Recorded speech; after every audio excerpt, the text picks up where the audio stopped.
Baru setelah itu ada hukum sosial ya, mungkin kita nawarin teh atau kopi atau apa. Makanya di sini dibabkan bab seseorang harus tergesa-gesa atau bercepat-cepat atau ngambil sikap bergegas untuk melakukan kebaikan. Terus ayat kedua yang dipakai Sayyiduddin bin Abdus Salam itu begini. Ketika Allah mensifati orang munafik, status orang munafik itu apa? Wa idza qamu ila sholati qamu kusala. Mereka kalau dipanggil untuk sholat, ya berangkat tapi kusala secara malas-malasan. Sehingga untuk menunjukkan kita loyal sama Allah itu, ya paling tidak ada sikap di atas rata-rata. Ya. Makanya ada sa'i, ya, lari-lari kecil. Tawaf juga disunatkan ada lari-lari kecil. Disebut ar-romal, romal itu lari-lari kecil untuk menunjukkan bahwa kita loyal sama Allah itu tidak sakobri cara Jawa. Nah itu dibabkan sendiri. Jadi beda antara tergesa-gesa sama ekspresi serius. Jadi musyawarah itu ya kira-kira kan nggak mungkin lah kita dipanggil rektor atau kiai atau orang tua kita terus jalan leha-leha itu kan nggak mungkin. Nah contoh yang diambil di sini begini. Ketika ada debat terbuka antara Fir'aun dan Musa, saya ulang lagi, ada debat terbuka antara Musa dan Fir'aun. Kan Nabi Musa datang ke Fir'aun. Lalu kata Fir'aun, ini asal-usul ayat ini, saya terangkan sejarahnya. Kata Fir'aun, lalu kalau kamu tidak nuhankan saya, Tuhan kamu siapa? Terus kata Musa, Rabbus samawati wal ardi, yang nuhani langit dan bumi. Fir'aun masih berkelit. Kalau Tuhan di bumi, setahu saya kemana-mana yang dituhankan saya, kata Fir'aun. Ma'alim tulakum min ilahin ruiri. Terus Nabi Musa masih ngendikan, ya sudah Tuhan yang nuhani langit. Terus Fir'aun manggil Haman. Haman itu arsitekturnya Fir'aun.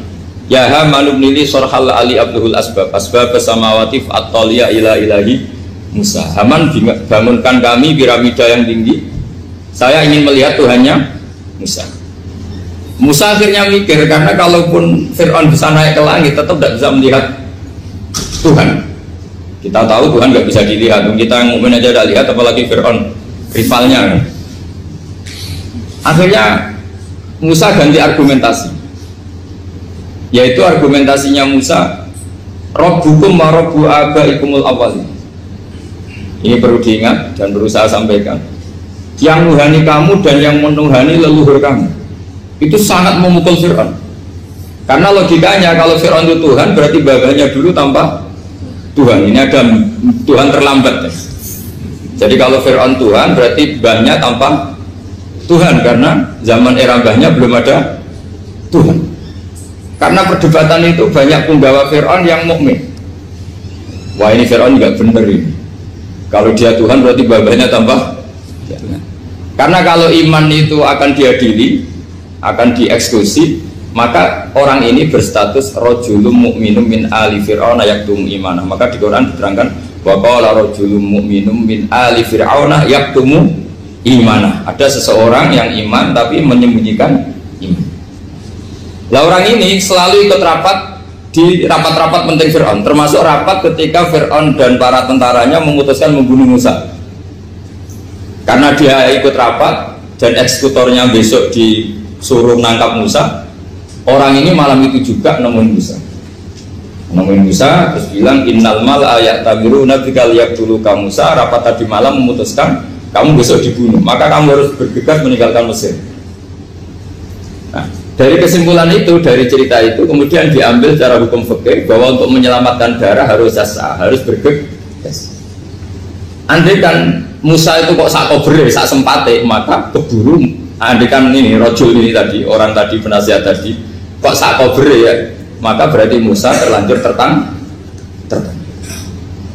Jadi itu pentingnya ulama ya. Jadi cerita yang linier, cerita yang seakan-akan cerita di tangan ulama tetap menjadi al-ahkam al-fiqhiyah, menjadi ketentuan-ketentuan apa? Fikih. Jadi yang diambil di sini adalah lelaki tadi yang ikut rapat tadi bergegas menemui Musa, memberitahu kalau kamu besok mau dieksekusi, fakhrus, maka kamu harus secepatnya keluar dari Mesir untuk menyelamatkan diri. Terus oleh Sayyiduddin bin Abdus Salam dibabkan bab harus tergesa-gesa menyelamatkan darahnya orang apa? Islam. Jadi ini penting saya sampaikan. Jadi al-qasas ya, semua cerita di Quran itu tidak sebagai cerita, karena Quran tidak ingin melahirkan pendongeng. tapi harus menjadi ibrah, menjadi teladan. Jadi makanya terus di kitab-kitab ulumul Quran diterangkan al-qasas, ya, beberapa cerita di Quran adalah semuanya menjadi ketentuan fikih. Saya ulang lagi ya, semua cerita yang ada di Quran itu menjadi ketentuan fikih, meskipun alurnya apa? Cerita. Kayak tadi kan alurnya cerita bahwa lelaki ini bergegas nemui Musa supaya Musa cepat keluar dari Mesir. Terus dibabkan babul musaroah ilam musifid. Saya teruskan. Wa kama laro'aina ma yaqtulu musliman law tabtu'u alaihi la qatalahu fal musaroah ila takhrisihi min wajibatun. Idlaisal unatu mahmudatan fi kulli syai'in falaha mawatin tuhmadu fiha wa mawatin tutammu fiha wa kadzalika al musaroah wal lain wal dhulta wa ghairuhuma. Terus cara berpikir ulama, saya pernah baca dalam satu sejarah ulama besar namanya Sufyan Ats-Tsauri. Sufyan Ats-Tsauri itu menjadi wali itu gara-gara kalau sholat di masjid itu beliau datang sebelum adzan. Saya ulang lagi, beliau datang sebelum adzan. Ditanya, kenapa kalau kamu datang sebelum adzan? Saya ini gak ingin jadi hamba yang buruk. Hamba yang buruk atau pembantu yang buruk adalah setempe nunggu dipanggil. Misalnya kita tahu majikan kita pasti manggil jam 7. Kemudian jam 7 itu Anda masih ngopi, masih tata-tata, itu kan tidak menghormati majikan. Harusnya kamu setempe di jam yang saat itu pasti majikan Anda memanggil. Kata beliau, saya tidak ingin seperti pembantu yang buruk, datang nunggu apa? Di mana? Jadi itu ada beberapa spirit ya, atau inspirasi dari aturan-aturan mahabbah. Sebab itu ketika Allah kritik orang munafik, wa idza qamu ila sholati qamu kusala, ketika dipanggil sholat mereka datang bermalas-malasan. Karena tidak ada cintanya sama Allah, maka datang berlambat-lambat. Nah, berarti kalau ekspresi cinta mengharuskan kita datang bercepat. Makanya dalam istilah lain di Quran ini termasuk balaghatul Quran. Di juz 25 itu istilah menuju Allah itu fafirru ilallah. Kita tahu firar itu maknanya lari apa jalan biasa? Lari. Jadi untuk mengekspresikan mahabbah kita, kangen kita pada Allah, cara bahasa Arab isak kita, berontok kita sama Allah, tidak diistilahkan jalan tapi fafirru ilallah, harus bergegas berjalan. Begitu seterusnya. Maka kalau ada orang Islam, terus ini konsekuensi hukum, ada non muslim minta, Pak Bah, saya tolong ajarkan syahadat. Nggak boleh saya bilang gini, monggo ke dalam dulu. Padahal perjalanan ke rumah saya misalnya setengah jam, nggak boleh. Saat itu meskipun sambil berdiri-diri harus kita tauhidkan. Kamu yakinnya Allah itu satu, Tuhan Allah, harus. Karena kalau ada perjalanan ke rumah 5 menit terus dia kecelakaan, belum syahadat, statusnya mati apa? Kafir. Dan kita ikut terlibat karena sebetulnya bisa mengislamkan saat itu juga. Analoginya kayak tadi ya. Orang kecelakaan di jalan karena kita pakai celana pendek, contoh Syria dia saya tak pakai baju dulu. Habis itu dihides truk. Itu kan kita ikut salah karena kita yang punya kesempatan. Tentu yang disalahkan yang punya kesempatan. Karena merubah status dari potensi kelides truk menjadi sama sekali gak potensi kelides truk dengan kita inggirkan, meskipun kita dalam keadaan tidak ideal. Sama orang kafir yang mau masuk Islam itu umumnya kiai-kiai kan kadang sebagian disuruh mandi dulu, itu salah sebetulnya. Itu salah sekali. Sangat salah, apalagi nunggu seremonial di masjid, nunggal tokoh-tokoh itu bujutnya salah. Itu gak cuma salah, bujutnya salah. Jadi salah yang akut. Itu salah besar ya. Kalau seremonial monggo, tapi kalau mengislamkannya harus saat itu. Apalagi ya seremonial seminggu lagi nunggu tokoh terkenal, nunggu di syuting dulu, wah itu perilaku show, itu bukan mengislamkan itu.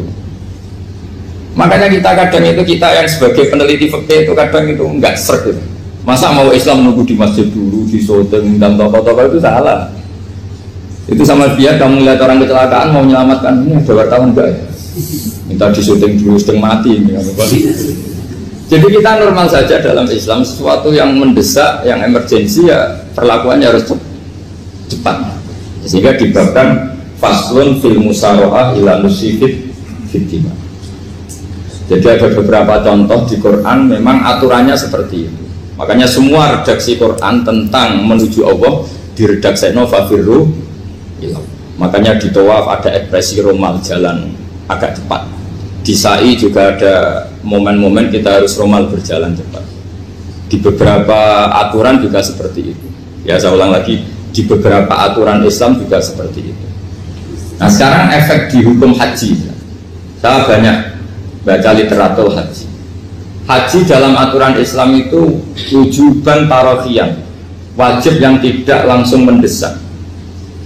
Kemudian semenjak ada fakta kita harus nunggu, daftar tunggu, itu kita sebagai ahli fikih itu gampang. Misalnya gini, saya umur 20 punya uang, sekarang berapa daftar? 25 juta ya. Saya umur 20 punya uang 25 juta. Saya jomblo misalnya, ya butuh nikah, ya butuh macam-macam. Itu wajib daftar haji apa enggak? Karena kalaupun daftar nunggu 20 tahun. Nah sekarang kalau ada orang umur 50 tahun punya uang 25 juta, menurut Anda wajib daftar saat itu apa enggak? Mau daftar saja bisa game gitu. Jadi kalau misalnya umur 50 ditambah 25 kan 75. Itu kalau orang sumpah sudah tetap mati itu. Maka itu menjadi pertanyaan, apakah fikih ini kita rubah? Karena dulu kan orang itu longgar semua. Karena haji zaman Nabi pun tidak langsung dilakukan saat pertama diwajibkannya haji. Jadi Nabi punya sisi unik. Pertama ada tahun diwajibkannya haji, Nabi tidak langsung haji. Sebab itu ulama berkesimpulan kalau wajibnya haji tidak langsung. Maka fikih itu memang unik. Sholat juga gitu. Ada istilah begini dalam sholat. Watajibu sholat ala kulli muslimin wujuban muwassa'an. Di semua kitab fikih takbirnya seperti itu redaksinya. Wajib sholat dilakukan orang Islam wujuban muwassa'an, wajib yang ada longgarnya. Sehingga ketika zuhur jam 12 WIB kita dengar azan, boleh sholat setengah 1, jam 1, setengah 2, jam 2. Karena memang wujuban muwassa'an, memang ada batas akhir waktu misalnya sampai setengah 3. Nah problemnya begini, misalnya setengah 1 Anda pasti dipanggil majikan kamu yang diharuskan melakukan satu aktivitas, misalnya Anda pilot, yang nggak mungkin sholat lagi di kokpit. Apakah status wujuban muwassa'an, wajib yang longgar menjadi hilang karena setelah itu tidak ada kesempatan lagi sholat? Apa tetap kita sebagai ahli Islam yang agak balelo tapi alim, misalnya ya sudah tetap jadi pilot, nanti kan ada aturannya sendiri, ada rukhsahnya sendiri, ada kemurahan sendiri, kita sudah jadi pilot. Misalnya sholat tanpa harus menghadap kiblat, sholat yang tetap di perjalanan.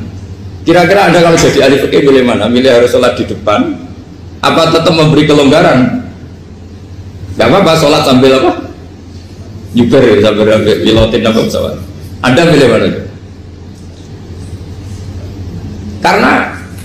Karena kalau konstitusi ilmu itu memang harus ada, dengan tanda kutip ya, memang harus ada nakalnya. Kalau nggak nakal malah gak sah.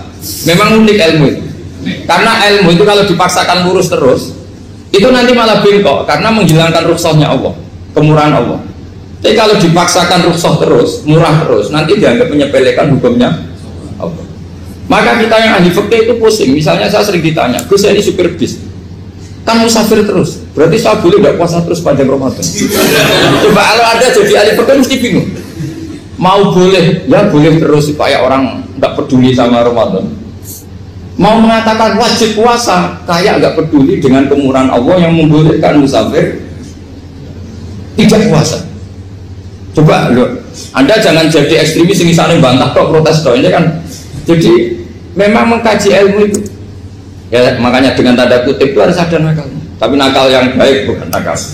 Nakal itu kalau bahasa Jawa itu kan tidak harus dosa, seperti anak kecil menek-menek itu, tuh bocah kok nakal, padahal anak kecil menek itu haram dah. Enggak kan? Malah orang tuanya yang bentak itu yang haram. Yang nakal betul ya ibunya yang bentak cerewet itu, karena ibunya orang yang sudah mukallaf, sudah tua, salah langkah yaitu bentak. Kalau anaknya naik meja itu ya sebenarnya bahasanya tidak nakal, lucu. Oh jelas pinter coba bisa munggah meja, harusnya diapresiasi. Tapi rata-rata ibu semua akal mecah gelas. Coba, malah boe malah mecah tabungan. Bapaknya marah tukang nguras tabungan. Sebetulnya senakal-nakalnya anak kecil itu nakal orang tuanya, itu pasti. Karena ini sudah kena fitop, sementara anak-anak belum kena. Saya pernah punya tamu, karena di tradisi Kiai itu sering punya tamu. Bapak ibunya itu kultus sama Kiai, bentak anaknya disuruh salim sama saya. Anak kecil kan nggak mau jalan-jalan terus, marah. Tak marah orang tuanya tak marahin, yang dosa itu kamu bentak anak-anak. Kalau anak kecil itu kena diskon rufi al-qalamu an salasin. Di antara aturan Islam apa? Tidak ada keharusan bagi 3 orang. 1 anak kecil sampai balik, 2 orang tidur sampai bangun, 3 orang gila. Artinya anak kamu itu tidak kena khitab untuk sopan sama saya. Kamu yang kena khitab baru sopan sama anak-anak.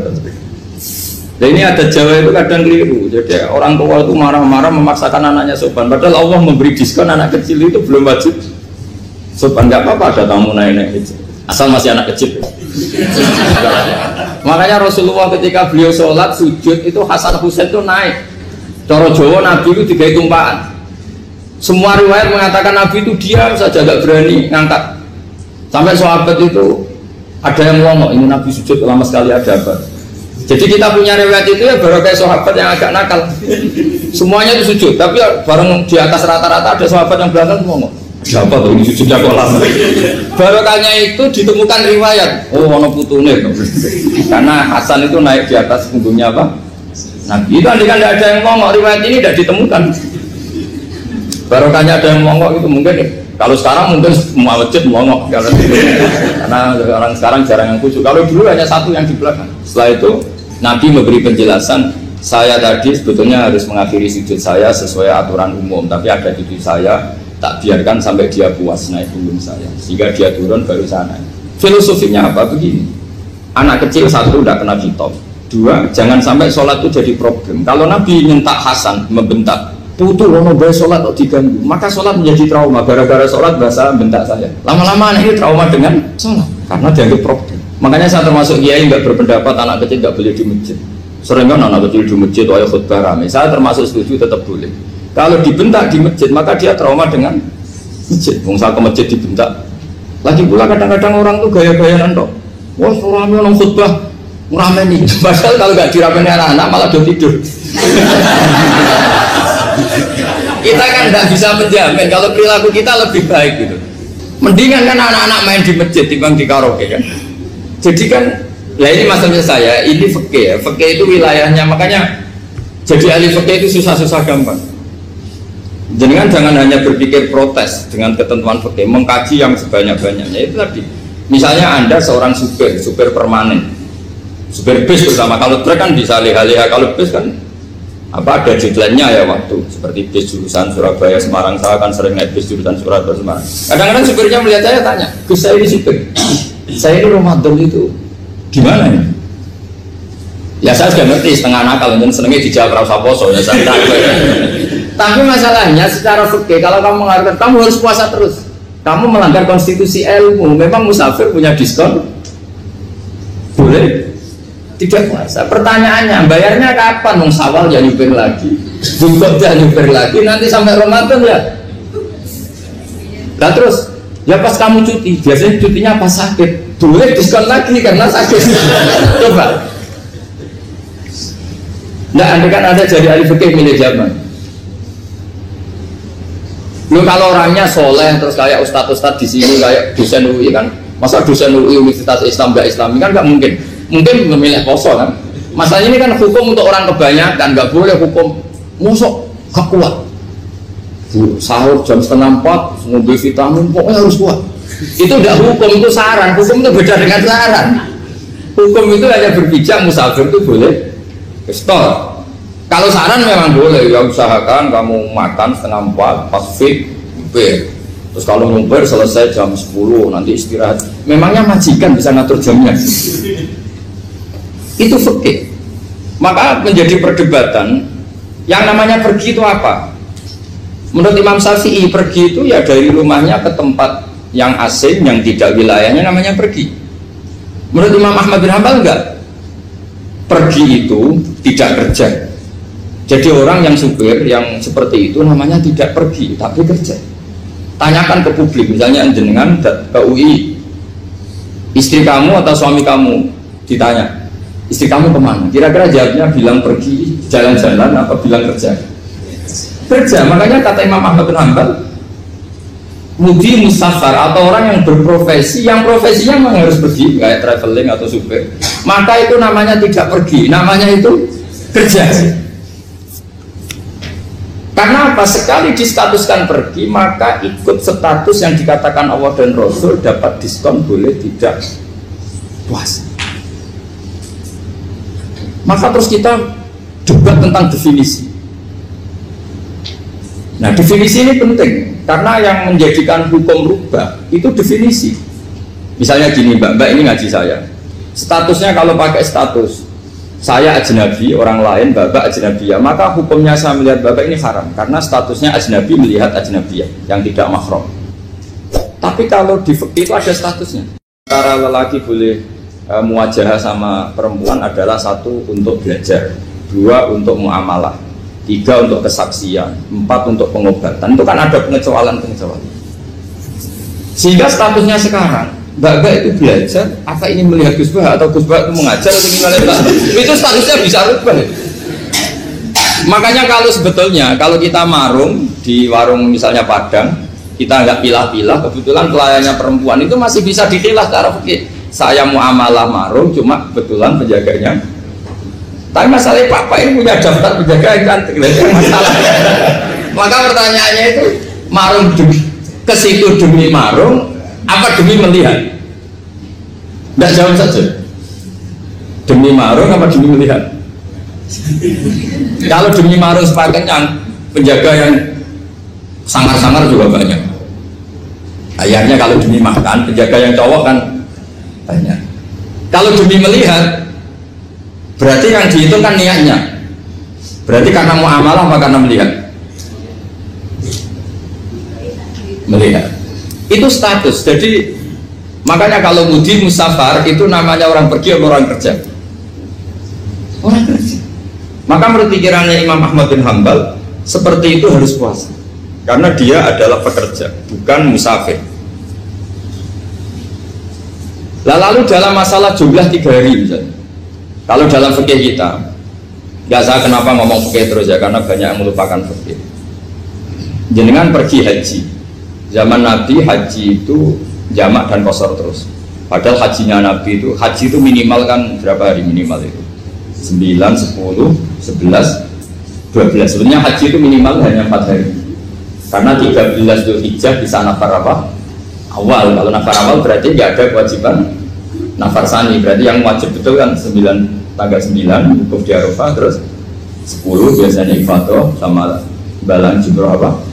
Akobah, terus 11, 12 itu kan sudah boleh cabut karena apa? Nafar apa?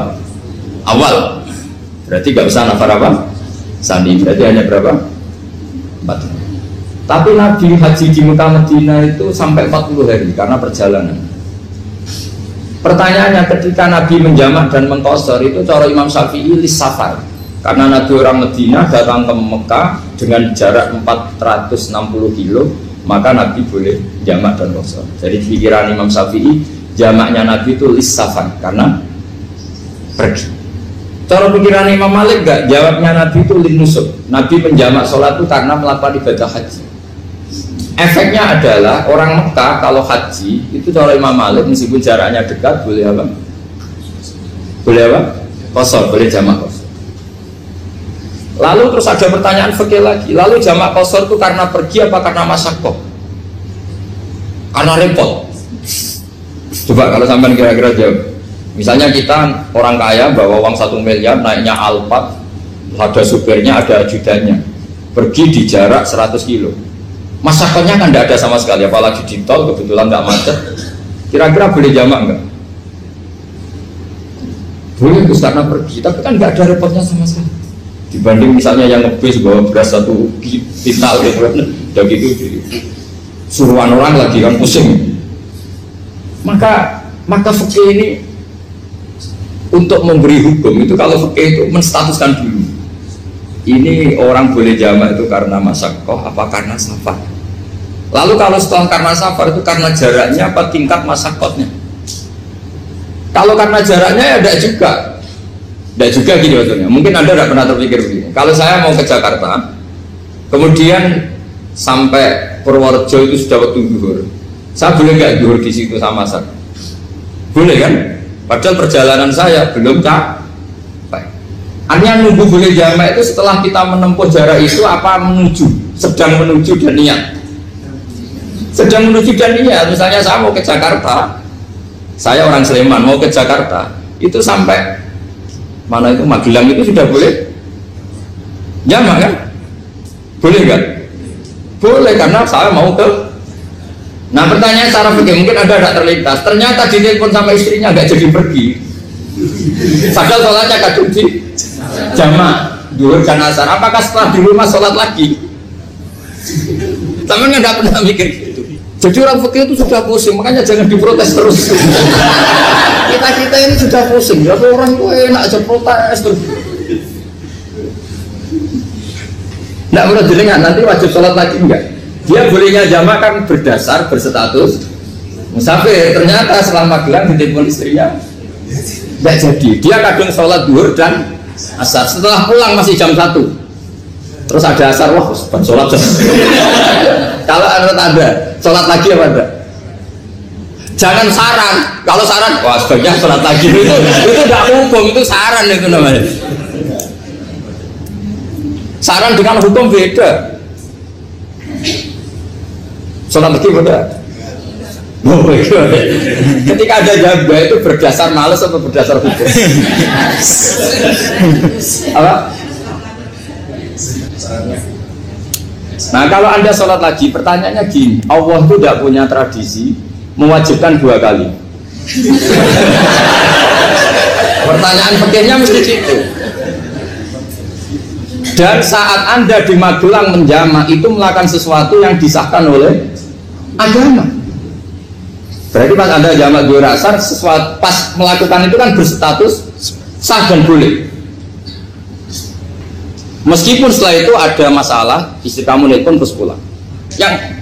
Tapi pas itu kan sudah dinyatakan oleh malaikat sah, Anda sudah duhur dan asar.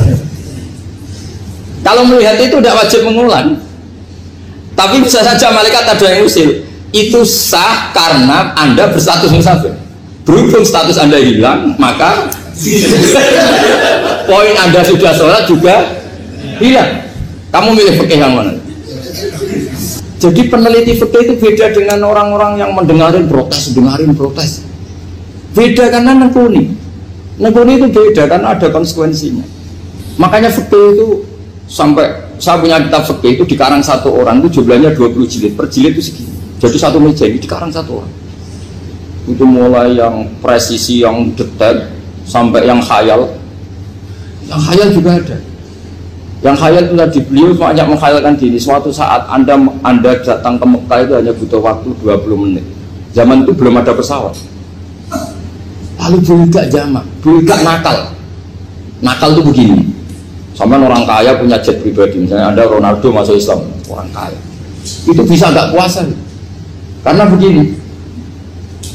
Misalnya dia orang, contohnya orang Arab ya. Orang Arab, jangan orang. Dan contohnya itu dibalik saja. Di sini itu kalau imsak jam berapa? Imsak Ramadan jam berapa? 3:30 aja biar aman ya. Kalau 3:30 kan masih imsak. Dia terbang ke Mekah. Jadi orang sini puasa jam 5 kan mulai puasa. Dia terbang ke Mekah kan masih malam.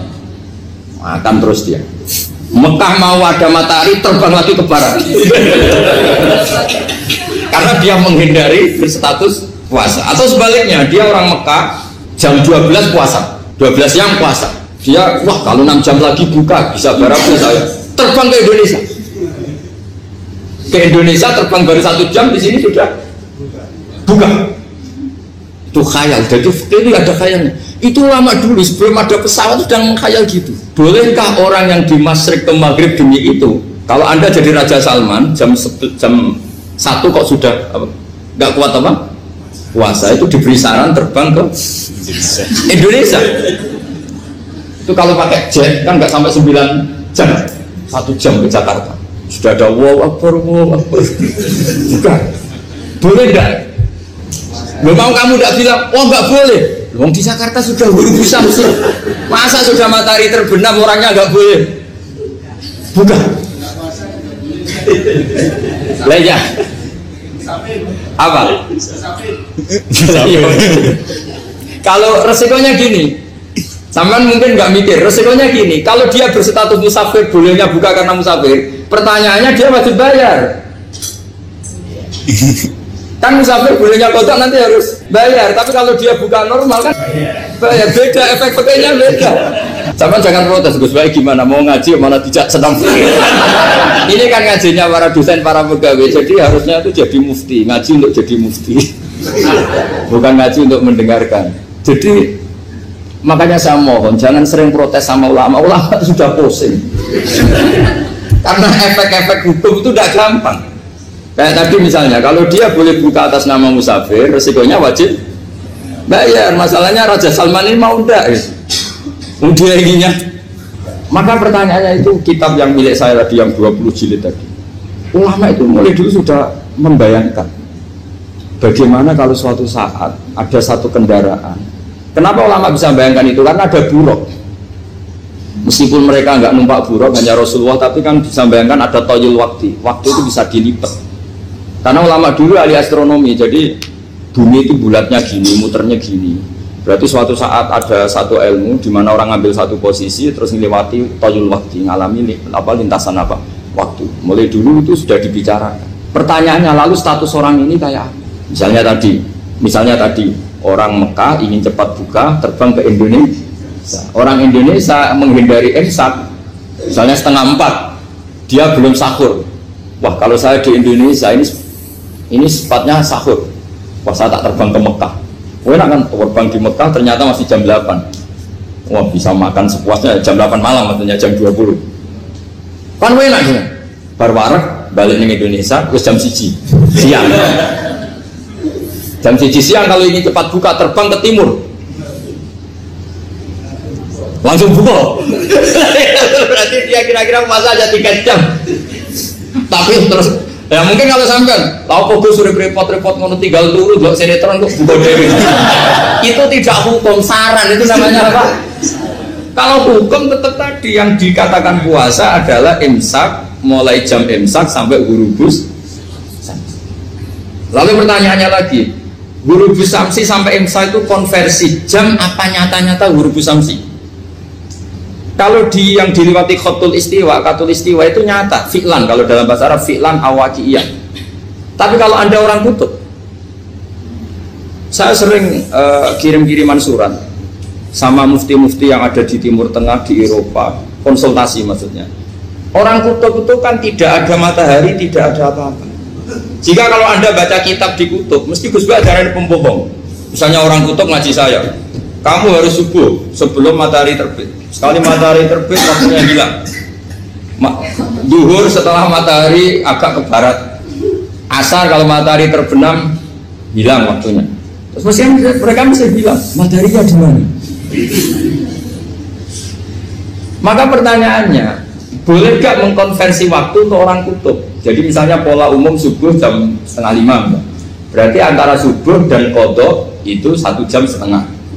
Subuh sama zuhur polanya berapa berarti? Kalau 4:30 sampai jam 12 itu 6 sama 7,5. Berarti ya kira-kira habis subuh nunggu 7,5 jam baru zuhur, nunggu 3 jam baru asar, nunggu 3 jam baru maghrib. Berarti waktu puasa kira-kira antara jam 4 sampai jam 6. Berarti berapa jam itu? 12 sama 12 14 jam. Oke, berarti orang kutub harus puasa 14 jam, tidak bergantung waktu mata. Tapi ada lagi pertanyaan lucunya gini, lalu 14 jam Gus itu dimulai dari mana? Apa asal 14 jam? Apa harus ada konsensus setarnya? Masih ada PR lagi. Menurut kamu gimana? Ada konsensus setarnya dimulai jam 4 dini hari. Apa asal jumlahnya? Imsak 14 jam. Mikir lagi kan? Itu di Denmark itu ada satu musim di mana siang terus sampai sekian bulan. Siang terus sampai orang sana itu capek. Kenapa ada siang terus? Logikanya kan tadi bumi itu saya juga belajar falak, astronomi. Kalau tepaan kamu di sisi yang barat agak utara atau agak selatan, matahari ini nyentron terus. Sehingga bumi mulak malik ya kamu kesentron terus karena kita ini kan tepaan di Katulistiwa. Di khotul istiwa. Sebenarnya khotul istiwa itu bahasa Arab dari kata khotul